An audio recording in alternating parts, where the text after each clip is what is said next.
Hi, I'm Senator Malcolm Roberts and I'm here in Mirani, the seat of Mirani, which is based on Serena, goes down to Mount Morgan, quite a bit of central Queensland, with Steve Andrew, the member in State Parliament for Mirani.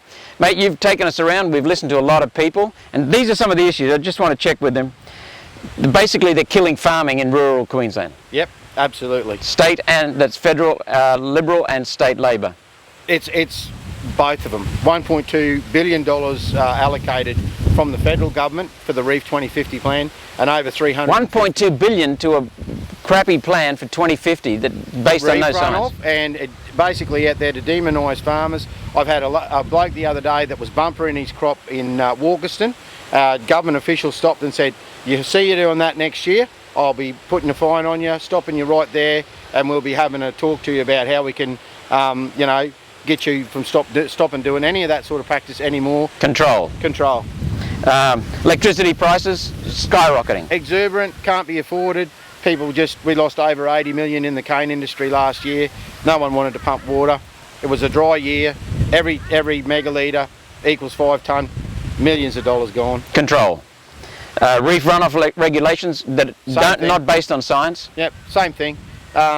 Pie in the sky ideology that basically affects anyone on the land but no one in the city. More control. Then you got roads deteriorating, not having adequate maintenance. Well, you showed us one right through guts of Pioneer Valley. When you're putting $56 million worth of walkway around Indooroopilly and we can't fix a stretch of road between Marion Shopping Centre and the mill, you know that who's got the actual bull by the horns. It's all about the southeast corner.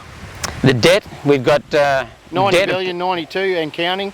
Looking at the 2032 games, we don't even know how much we spent on doing the task force on that. I asked the Premier in Parliament the other week there about that, and she was totally non-committal. The situation with that is we know that every single Olympic Games run in summer runs over 170% over budget. Insurance premiums skyrocketing in the north in particular, but they're blamed on climate change, but there's been no trend, no increase at all in natural disaster frequency or severity. So what they're basing these plans on is some of these Q2100 water level rising, but what they haven't factored into it, the last time I spoke to one of the big representatives for the government, the maps were 46% in error. Also, they've never factored in all the renewables that are coming into the marketplace and how that's going to affect if there's ever going to be a water rise. And they couldn't explain to me when I said, so how's that affected? If it's slowing it down or speeding it up? Oh, we don't know. So predictive, the opposite to predictive is fact, and there's no facts involved. Correct, mate. We've also got the 2050 plan that was first raised by Morrison's government. Now it's Albanese's policy and Morrison's deriding him for it, but that's a huge waste of funds and destroy our economy. So why aren't we back in play with the local small businesses all around Australia? We've got the coronavirus now that's closing borders. Now more than ever is to be able to make sure that we take the reins off small business, reduce red tape and let business have its head. And all these people want to do is restrict and destroy. We're in the front of a gate. You see this gate here?